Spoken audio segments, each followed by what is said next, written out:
안녕하세요. 전망입니다. 오늘은 제조 현장에서 AI 기술이 실질적으로 어떤 방식으로 사용되고 있는지 그 내용에 대해서 살펴보도록 하겠습니다. 인공지능, 그 중에서도 머신러닝, 딥러닝에 대한 영역은 최근 몇 년 사이에 굉장히 눈부신 발전을 이루었고 이로 인해 많은 관심을 가지고 있습니다. 제조업 산업 현장에서는 이런 식으로 발전된 AI 기술들이 어떤 방향으로 적용될 수 있을까요? 지난 영상에서 살펴봤었던 여러 가지 머신러닝 기법들을 어떤 식으로든 잘 활용하면 무언가를 할 수는 있을 것 같은데 어떤 식으로 활용이 되는지 그 내용을 좀 더 살펴보도록 하겠습니다. 실제 산업 현장에서 생성형 AI 기술이 아직은 적극적으로 활용되고 있지는 않은 것 같습니다. 아무래도 실질적인 생산, 품질 관리가 어우러지는 제조 현장에서는 굉장히 창의적이지만 어디로 튈지 모르는 그런 예측이 어려운 기술들보다는 보다 안정적이고 신뢰할 수 있고 예측 가능한 방식으로 실질적인 생산성과 품질을 높이는 방향으로 이 기술을 활용하고자 하는 것. 그것이 제조 산업 현장에서의 AI 기술을 활용하고자 하는 방향이 아닐까 생각이 듭니다. 실제 제조 산업 현장에서는요, 100번 잘하다가도 한 번 대형 사고가 발생하면 그로 인한 피해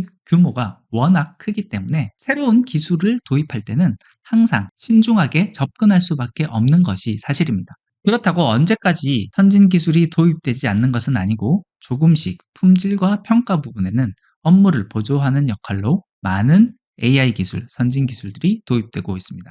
미국의 유명 정보기술연구 자문기관인 가트너에서 꽤 오래전이긴 한데요. 1912년에 발표한 데이터 분석 방향성 활용도에 대한 요 내용을 살펴보시면요. 이런 식으로 표시가 되는 것을 볼 수가 있습니다. 꽤 오래된 자료긴 하지만 기본적인 접근 방향과 통찰력에서만큼은 지금도 다시 살펴볼 만한 그래프가 아닐까라고 생각을 합니다.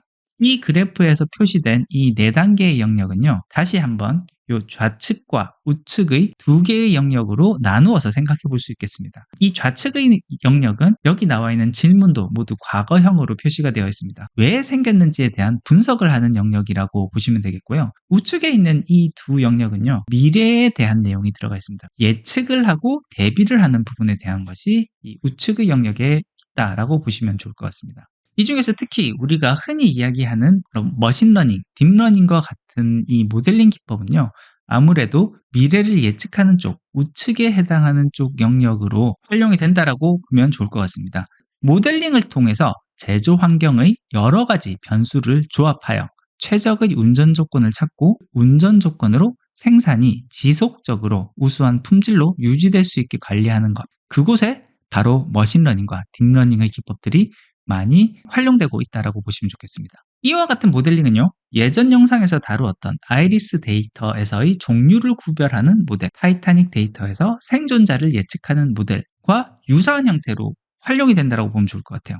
아이리스 데이터의 붓꽃의 종류라는 것은 다시 우리 제조 현장으로 돌아와서 보신다면 품질의 등급을 결정하는 요소다라고 했을 경우에 환원해서 계산을 해볼 수가 있을 것 같고요. 타이타닉 데이터에서 생존자에 대한 결과는 제품이 양품이냐 불량이냐에 대한 결과로 바꿔서 생각을 해본다라고 하면 어떤 식으로 활용될 수 있는지를 좀 더 체감할 수 있으리라 생각이 됩니다. 그런데 실제 이와 같이 잘 만들어진 모델 같은 경우는요, 단순 예측을 하는 수준에서 멈추지 않습니다. 좀 더 깊숙하게 들어가서 설비에 녹아 들어가 설비의 중요한 운전 조건의 경우에는 직접 제어하는 데도 활용이 되고 있습니다. 대표적인 활용처가 런투런 제어라고 불리우는 기술이라고 할 수 있을 것 같은데요. 런투런 제어는 생산이 일어날 때 그 각 생산 설비에서 나오는 결과값을 예측 모델을 계속 활용을 해서 생산 설비를 제어하는 어떤 제어 장치에다가 생산할 때 사용할 레시피, 이 레시피라 함은 인풋되는 값이나 시간, 공정 조건 등에 대한 것을 모두 통틀어서 표현을 하는 것이 이 레시피라고 할 수가 있겠는데요.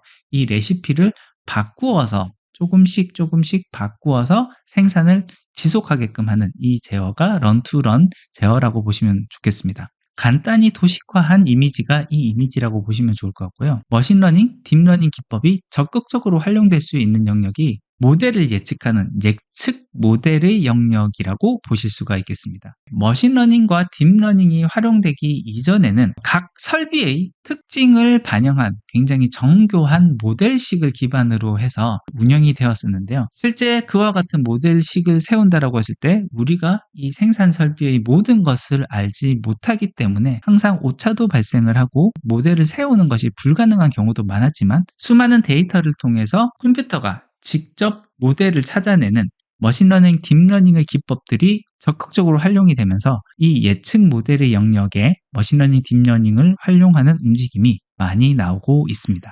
머신러닝, 딥러닝이 산업 현장에 적용될 때는 보다 깊게 고민해야 되는 개념이 하나 더 있습니다. 그것은 머신러닝 기법의 지속적인 운영이 그것이라고 할 수 있겠습니다. 아무리 완벽한 모델이 만들어진다 하더라도 환경은 계속 변하기 마련이기 때문에 시간이 변하고 환경이 변하고 나면 나만의 모델의 정확도는 점진적으로 떨어질 수밖에 없습니다. 우리가 원하는 높은 수준의 성능을 유지하기 위해서는 주기적으로 모델의 성능을 관찰하고 유지 보수하고 관리하는 관리 기법이 적용되어야 합니다. 그래서 이 부분 또한 여러 똑똑한 분들이 앞서서 고민을 하고 있고요. 이와 같은 개념을 정립한 부분 중에 MLOps라는 개념이 있습니다. 구글에서도 찾아보면은 구글에서 제공하는 MLOps에 대한 개념도 보실 수가 있습니다.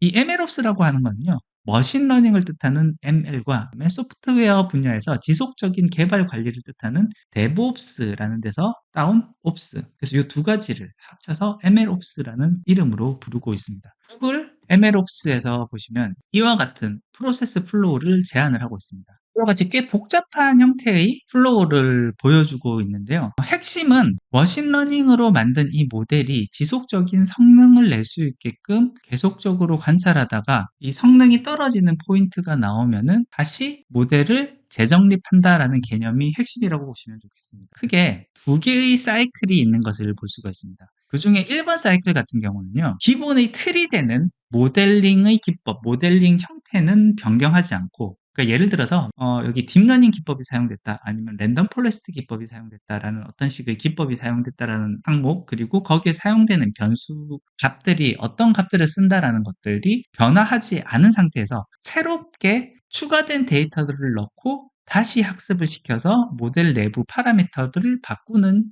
작업, 이 작업이 1번 사이클에 해당하는 작업이라고 보시면 좋겠습니다. 이 1번 사이클의 경우에는요, 머신러닝의 모델 구조 자체는 바꾸지 않고 새로운 데이터셋으로 재학습을 시킨다는 개념입니다. 이 과정은 사람의 개입이 필요 없이 자동으로 모델이 어느 정도 틀어졌을 때 스스로 자기 모델을 발전시키는 그런 형태로 운영이 되어야지만 효과적인 사용이 가능한 과정이라고 볼 수 있겠습니다. 2번 순환고리 같은 경우는 단순하게 추가 데이터로 재학습을 시키는 것만으로는 이 모델의 정합성을 유지할 수 없다라는 판단이 되었을 때 그때 돌아야 되는 사이클입니다. 2번 사이클로 인한 재학습의 경우에는 사실 일이 좀 많이 커지고 다시 꼭 사람의 개입이 필요하다라고 보셔야 됩니다. 이 2번 사이클 같은 경우는요, 단순히 데이터의 값과 범위가 변한 것이 아니라 모델링이 적용된 환경 자체가 처음 모델을 수립했었을 때와 다르게 크게 변했다라는 의미로 해석을 해야 됩니다. 그렇기 때문에 이전에 잘 맞아 들어갔던 모델링 기법이 더 이상 잘 안 맞을 수도 있고, 또는 새롭게 인풋이 추가되거나 삭제되어야 할 경우도 있습니다. 설비가 노후화가 되었든 새로운 공법이 적용되었든 더 이상 기존의 모델링으로 설명이 잘 되지 않았다라는 것이 판단될 때 2번 사이클을 돌아야 되고요. 이 2번 사이클에서는 모델도 다시 수립을 해야 되고 인풋으로 들어가는 데이터에 대한 항목도 다시 재정의를 해야 되는 그런 큰 작업이 되겠습니다. 그래서 이와 같은 형태로 이 모델을 예측을 하고 품질에 영향을 줄 수 있는 인자를 조금이라도 먼저 예측을 해서 계속적으로 관리하고 좀 더 정밀하게 제어를 하는 것, 이런 부분들이 실질적인 제조 현장에서 많이 사용되는 AI 머신러닝 기법들이다라고 이해를 해주면 좋을 것 같습니다. 네, 오늘은 이렇게 제조 현장에서 AI 기술이 어떻게 사용되는지에 대해서 살펴봤습니다. 앞으로 활용될 수 있는 부분들은 굉장히 여러 군데가 있을 거라고 생각이 되지만, 실질적으로 제조 현장에 도입되는 것은 굉장히 조심스럽게 한 발 한 발 내딛고 있다는 거, 그 점을 알아주면 좋을 것 같습니다. 네, 오늘 준비한 것은 여기까지입니다. 끝까지 들어주셔서 감사합니다.